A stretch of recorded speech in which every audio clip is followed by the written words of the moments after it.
Hello everyone, हम आपके लिए लेके आए हैं रचना के आधार पर वाक्यों के भेद। देखो, ये हमारा 9th और 10th में भी आ रहा है सिलेबस में सीबीएसई के अकॉर्डिंग। और ये टॉपिक हम बहुत शॉर्ट एंड स्वीट तरीके से करेंगे जो इजीली समझ में आ जाए। देखो, रचना के आधार पर वाक्यों के भेद बताए जाते हैं और सबसे पहले स्टार्टिंग होती है वाक्यों के अंग की। वाक्य के अंग दो प्रकार के माने जाते हैं, उद्देश्य और विधेय। उद्देश्य क्या होता है और विधेय क्या होता है, हर स्टूडेंट को बहुत अच्छे से पता होना चाहिए। उद्देश्य का मतलब कर्ता और विधेय का मतलब कर्ता के बारे में जो कुछ कहा गया है, उनके विषय में जो कुछ वर्णन किया जाता है सेंटेंस में, वो विधेय होता है और मेन कर्ता है यानी उद्देश्य। देखिए, फिर आगे है उपवाक्य। उपवाक्य क्या होता है कि जो मेन वाक्य है, मुख्य वाक्य है, उस पे ही आधारित अपना उपवाक्य होता है। इसमें है, देखो मैं आपको एक बार रीड करके समझा रही हूँ।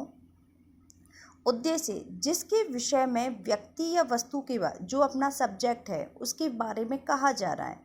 जैसे मोहन बाजार जा रहा है। कौन बाजार जा रहा है? मोहन जा रहा है। तो मोहन क्या हो गया? उद्देश्य हो गया। विधेय उद्देश्य के बारे में कुछ भी कहा जाए, जैसे मोहन आपका उद्देश्य में जा रहा है, बाकी का सेंटेंस बन रहा है बाजार जा रहा है, यह अपना विधेय के अंतर्गत आ जाएगा। ये दोनों बातें अपनी क्लियर हैं? ठीक है। अब देखो उपवाक्य, ऐसा पद समूह उपवाक्य कहलाता है। ऐसा पद समूह जो उपवाक्य कहलाता है जिसका अपना अर्थ हो, जिसका अपना एक अर्थ अलग से अर्थ होता है, जो एक वाक्य का भाग ही है, जिसमें उद्देश्य और विधेय दोनों ही होते हैं, वो उपवाक्य होता है। ठीक है। अब देखो उपवाक्य के बारे में हम कैसे पढ़ेंगे आगे। अब जैसे एक एग्जाम्पल है, मोहन ने कहा कि मैं खेलूँगा। मोहन ने कहा, ये एक प्रधान वाक्य हो गया। अब आगे मैं खेलूँगा, मैं पढ़ूँगा, मैं खाना खाऊँगा, जो भी कुछ बातें बोल रहा है वो आश्रित उपवाक्य हो गया। ये वाक्य इस पे डिपेंड है, इसलिए ये उपवाक्य कहलाएगा, ना कि वाक्य कहलाएगा। इस वजह से यहाँ पे हम उपवाक्य और कोष्टक में हम आश्रित भी लिख सकते हैं। ठीक है। अब इसके बिना इसका कोई अर्थ नहीं है। यदि हमारा प्रधान वाक्य है, प्रधान वाक्य के ही आधार पर उपवाक्य कंप्लीट होता है। नेक्स्ट है आपका, देखो ये उपवाक्य अपना चल रहा है। उपवाक्य की डेफिनेशन हो गई, एग्जाम्पल्स हो गया। उपवाक्यों को भी हम 3 प्रकार से पढ़ते हैं: संज्ञा आश्रित उपवाक्य, विशेषण आश्रित उपवाक्य, क्रिया विशेषण आश्रित उपवाक्य। अब संज्ञा आप पहले से ही जानते हो, हम जब क्लास 3rd से ही संज्ञा पढ़ते आ रहे हैं। तो संज्ञा के आधार पर जो भी उपवाक्य बन रहे हैं वो संज्ञा आश्रित हो जाएंगे। और इसमें जैसे अधिकतर की शब्द का आएगा, कंजक्शन में की आया है, ये अपना संज्ञा आधारित है। ऐसे ही एग्जाम्पल्स आएंगे इसमें भी। विशेषण आश्रित उपवाक्य, विशेषण आप जानते हो संज्ञा व सर्वनाम की विशेषता बतलाने वाले। अब इसमें कुछ कंजक्शन वर्ड होते हैं, जैसे है जो, जिसे, जैसा, जितना। ऐसे यदि वर्ड आ रहे हैं, ऐसे शब्द आ रहे हैं जिनसे 2 वाक्यों को जोड़ा जा रहा है, वो विशेषण आधारित आपके उपवाक्य हो जाएंगे। नेक्स्ट है 3rd नंबर पर क्रिया विशेषण आश्रित उपवाक्य। क्रिया विशेषण आप सभी जानते हैं कि अपने जो काम करने की प्रोसेसिंग है वो क्रिया विशेषण कहलाता है। काम धीरे धीरे करता है या काम जल्दी जल्दी से करता है ना, और जल्दी से खेल रहा है, जल्दी से पढ़ रहा है, तो वो जल्दी वर्ड है, जल्दी जल्दी, धीरे धीरे, वो क्या है? क्रिया विशेषण। जहाँ, कहाँ, वहाँ, जिधर, ज्यों, ऐसे उदाहरण आपके क्रिया विशेषण के अंतर्गत आ जाएंगे। उदाहरण भी है, राम ने कहा कि मैं पढ़ूंगा। ये की से है और ये अपना संज्ञा आधारित, जो मैं स्टार्टिंग में भी बोल चुकी हूँ। वह आदमी आज भी आया है जो कल आया था। जो आपका क्या हो गया? विशेषण पे आधारित हो गया है। यहाँ पे जो, जिसे, जितना। नेक्स्ट है, जब पानी बरसता है तब मेंढक बोलते हैं। इसमें एक जब, तब ऐसे वर्ड होते हैं क्रिया विशेषण। और जब पानी बरसता है तो ये एक कार्य की प्रोसेसिंग बताई जा रही है। ये क्रिया विशेषण के आधारित उपवाक्य हो गया आपका। फिर है मुख्य और आश्रित उपवाक्यों की क्या पहचान होती है। देखिए, आश्रित उपवाक्य वाक्यों के आरंभ, मध्य या अंत में भी आते हैं। ठीक है, ये अपना डाउट यहाँ तक क्लियर होना चाहिए। ये प्रारंभ में, मध्य में, अंत में कभी भी आ सकते हैं। फिर है वाक्य में मुख्य उपवाक्य की क्रिया ही मुख्य क्रिया होती है। ये आपको पता होना चाहिए, जो हमारा प्रधान वाक्य है उसकी क्रिया कैसी है। शब्दों में आए आश्रित उपवाक्यों का प्रारंभ सामान्यतया समुच्चय बोधक शब्दों से ही होता है, जैसे कि, जिसने, जो, जिसमें, क्योंकि, परंतु। ये हमने अभी तीनों उपवाक्यों के प्रकार पढ़े हैं, उसके अंतर्गत ये हमारे एग्जाम्पल्स हैं। इनके बेस पर आप इन वाक्यों की पहचान कर सकते हो। देखो, इसके बाद में हमारा है वाक्य के भेद। वाक्य के भेद। अब वाक्यों के भेदों के अंतर्गत हमें 3 प्रकार के वाक्य पढ़ने होते हैं: सरल वाक्य, संयुक्त वाक्य और मिश्रित वाक्य। सरल वाक्य आप साधारण बोलचाल में अपने जो शब्द यूज हो रहे हैं, सेंटेंस आ रहे हैं, और जैसे अपना है, इसमें एक उद्देश्य भी होगा, विधेय होता है, वह हमारा क्या होगा, सरल वाक्य के अंतर्गत आएगा। संयुक्त में क्या है कि इसमें 2 या 2 से अधिक स्वतंत्र वाक्य होते हैं, यानी 2 वाक्य जुड़े हुए हैं और वो अपने संयुक्त वाक्य के अंतर्गत चले जाएंगे। मिश्रित में क्या होता है, इसमें एक प्रधान वाक्य होगा और प्रधान वाक्य के बाद में भी कोई उपवाक्य भी उसमें जुड़ा हुआ होगा, या उससे 1 या 2 भी हो सकते हैं उपवाक्य, कंजक्शन अधिक भी हो सकते हैं, तो ये मिश्रित हो जाता है। ठीक है, तो इसमें प्रधान उपवाक्य तथा 1 या अधिक उपवाक्य भी हो सकते हैं। 1 भी हो सकता है, 2 भी हो सकता है, या अधिक भी हो सकते हैं। ये इनकी खास पहचान है, या एक तरीके से आप डेफिनेशन भी समझ सकते हो। और फिर आता है एक मुख्य क्रिया पर आधारित सरल वाक्य होता है, और ये मुख्य क्रिया वही है, बट कंजक्शन वर्ड आएगा संयुक्त में। मिश्रित में 1 या 2 से अधिक भी हो सकता है। ठीक है, अब देखिए, एक मुख्य क्रिया पे आधारित क्या है, योजक शब्द पे आधारित क्या है, और योजक शब्द के आधारित कौन कौन से हैं।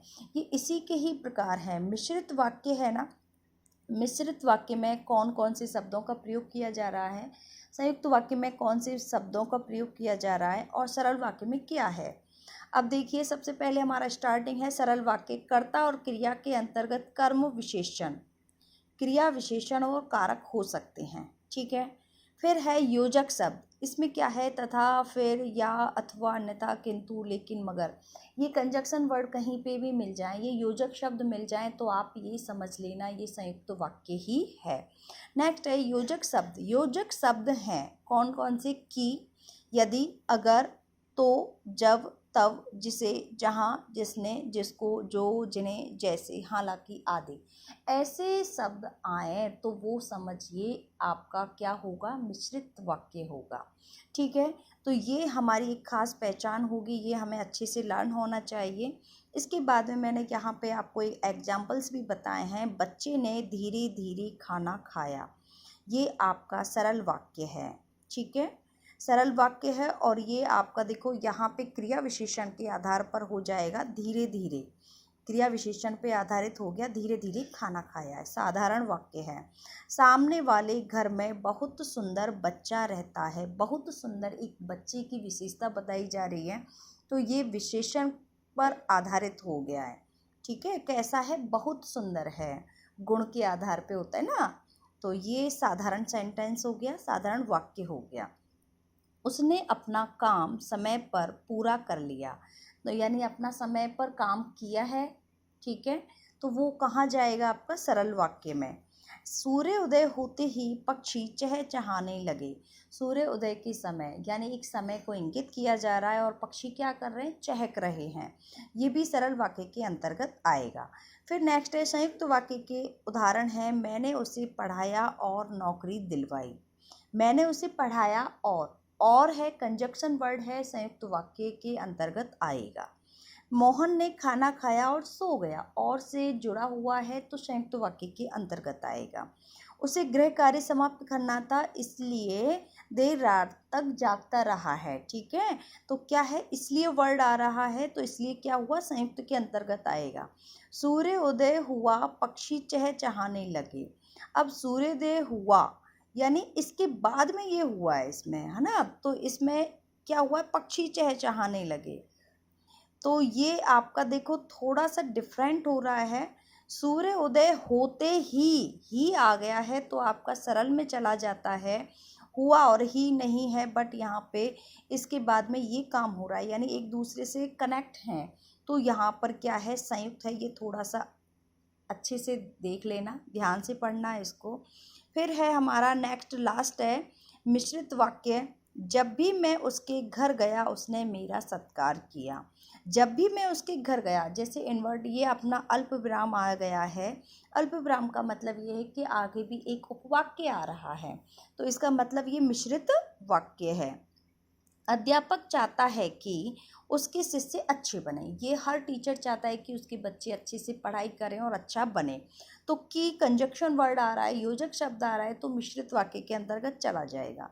जैसे ही लोग अपने घर से निकले, अब वैसे ही, जैसे और वैसे आ रहा है, तो जैसे और वैसे तो कहाँ जाएगा, आपका मिश्रित वाक्य के अंतर्गत चला जाएगा। ज्यों ही और त्यों ही शब्द भी आपके कंजक्शन वर्ड मिश्रित वाक्य के अंतर्गत आते हैं। कुछ इन शब्दों के माध्यम से आप पहचान कर सकते हो। ये आपके एग्जाम्पल्स हैं और इनको अच्छे से रीड करना है। अब वाक्यों के अंतर्गत एक अपना लास्ट है वाक्य रूपांतरण, यानी कि सरल वाक्य को संयुक्त में चेंज करना, संयुक्त को मिश्रित में करना, मिश्रित को संयुक्त में लाना, या संयुक्त को सरल में करना। जो अपना होता है ना कि कार चलती है और कार को चलाते टाइम पे अपने गियर चेंज करने होते हैं, उसी प्रकार से हमारे वाक्यों का रूपांतरण होता है, चेंज होता है।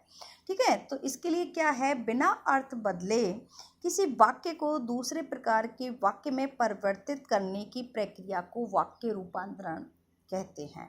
ठीक है, जैसे प्रश्न है, तुम कहाँ से आ रहे हो, पूर्ण वाक्य है ये, और आपसे क्वेश्चन किया है कि आप कहाँ से आ रहे हो, तो यहाँ पे है, तो यहाँ पे आपको आंसर दिया है उत्तर मेरठ से। इन्होंने ये नहीं कहा है कि मैं पूरा सेंटेंस बोला नहीं है, बस मेरठ से, तो इन्होंने एक पद में आंसर दे दिया है, तो ये क्या हो गया, लघु वाक्य हो गया। अब यदि इसी बात को कहते कि मैं मेरठ से आ रहा हूँ, तो ये पूर्ण वाक्य में आंसर हो जाता। ठीक है, तो नेक्स्ट है वाक्य संश्लेषण। अब संश्लेषण क्या होता है, अब देखिए, दो या दो से अधिक वाक्यों को सार्थक रूप से मिलाना वाक्य संश्लेषण कहलाता है।